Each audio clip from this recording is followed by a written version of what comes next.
not happen in 65. It didn't happen in 71. At that time, I haven't seen much communal violence taking place in Bangladesh. There are 15% Hindus in Bangladesh. I haven't read in last 40, even when it was East Pakistan. Again, I hear more from India, the communal violence, where the Hindus are in majority. You see, the question is that the Indian press is on record that there has been more than 500 communal rights in India, and not even a single has been mentioned in the state of Kashmir. But what I would like to mention here really is that Indian state terrorism in Kashmir is unbearable. What's happening in Kashmir within the past few months, there has been more than 6,000 Muslim youth of Kashmir which has been killed by the Indian terrorism there. So the only solution of the issue of Kashmir is the international pledge has to be fulfilled, because we see at this time that we are living in a global age when the people of Kashmir see that old Berlin Wall has shattered apart. So they are the part of this whole movement of the freedom and the movement of the independence. They cannot remain unaffected. They cannot remain untouched there. Okay. So the only solution to the issue of Kashmir is let the people of Kashmir decide the future of Kashmir.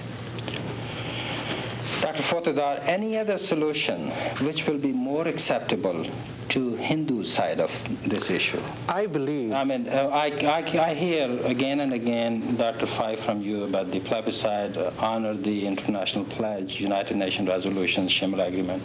That's fine. Why not? I think that the world is becoming a global place. We are working in an area of intense global competition. We have to break down boundaries. We have to all work together as brothers and sisters so that we can compete against the West. We can compete against Japan. We can compete against Germany. And we cannot do that if we are divided. I believe the solution to Kashmir is that Pakistan should withdraw its forces from the area that they have occupied. There is a great yearning among Kashmiris to join together.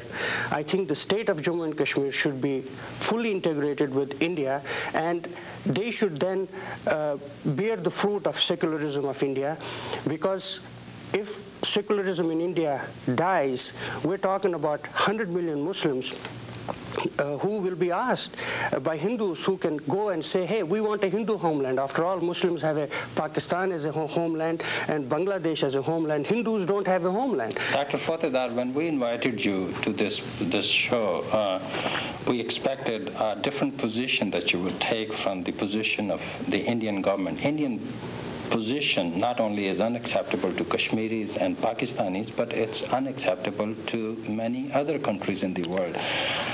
We want you to talk about this issue. There is probably not much qualm about the withdrawal of Pakistani forces from Azad Kashmir, so long as similar standards are applied to the occupied Kashmir. Again, as I said, that they did say, the United Nations resolution has said that there should be a phased withdrawal of the Indian forces. But Indian forces... Actually, I don't hear much about the withdrawal of Pakistani forces anymore. They outrightly are denying. They said those UN resolutions are outdated. They are illegal.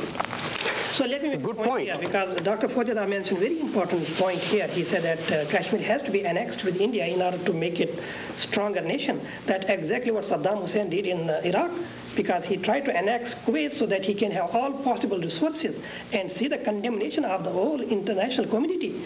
It is not that how India can become stronger. It is a weaker nation, a weaker country that has to be given all the right, even if it is so weak, even if it is so small. So India being the greater nation does not necessarily mean that it has all the right that it can capture and occupy the state of Jammu and Kashmir against the wishes and the will of the people of Kashmir. So I think the argument you are making has no international recognition, because there is a condemnation of such an annexation of a weaker nation towards the greater nation. To Dr. Fai's point, Shimla agreement that was signed by India and Pakistan really overrides all the United Nations resolution, because the two leaders at that time agreed that we're going to resolve all our Dr. Fotedar, I have to say that. Let me say one thing, because it's a very important thing, because it was on April 1990, when I.K. Gujral, who was the Foreign Minister of India, said exactly what you are saying, because I feel you are speaking the Indian government language, because he said that similar agreement has superseded the resolutions of the United Nations Security Council. Then what happened on April 26, 1990, that the spokesman of the United Nations Secretary General has to make an explanation, and he said that as long as the issue of the Kashmir remains, the UN Security Council resolutions remain in effect, regardless of when they were I happen to read this Shimla agreement. I didn't find nowhere that it supersedes or precludes the United Nations resolution. Actually, two countries can't just deny what the world body is requiring them to do. Now, I find it very difficult to disagree with you about the breakdown of the boundaries and the global atmosphere that you were referring to, but why from an Indian version point of view? Why not involve everybody in it?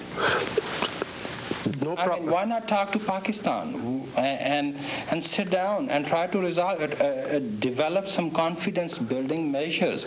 And one way to do that is give them that they are signatory to. They have pledged to. There is no question that India and Pakistan have to sit down. They have to work these things out, as they have said that they will in the Shimla Agreement.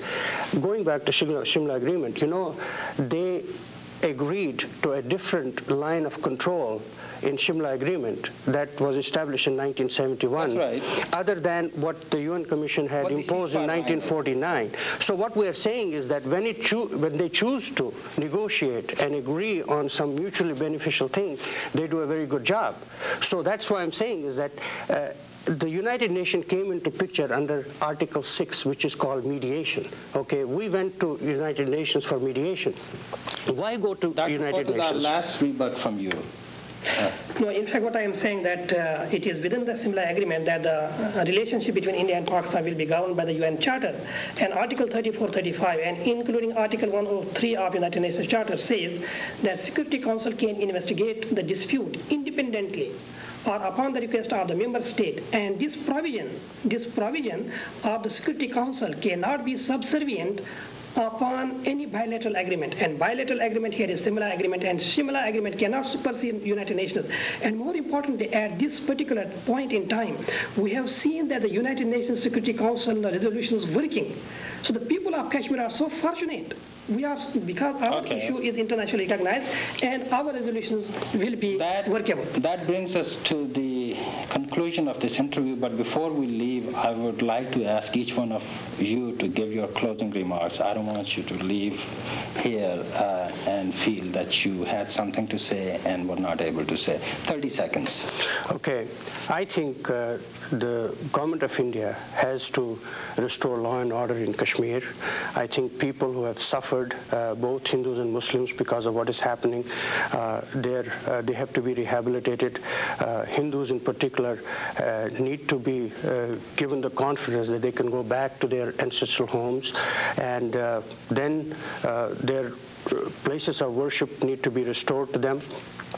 And then with these confidence-building measures, Hindus, Muslims, government of India, whosoever is involved, should sit down and work out desirable, just peace among all the people who live there. Because Dr. Fai? Yes, in fact, what I would like to say here is that we have to really find a way so that this Indian terrorism in Kashmir comes to an end, because thousands of people killed, thousands of houses burned, and thousands of people tortured, brutally killed in the torture cells. And more importantly, that all these violations in Kashmir will come to an end if the people of Kashmir will be given the right of self-determination as promised under UN Security Council resolution. That's the only solution to the issue of Kashmir, and that is what we should look for. Dr. Fotedar, thank you. Dr. Fai, thank you both. Thank you. Thank you very much.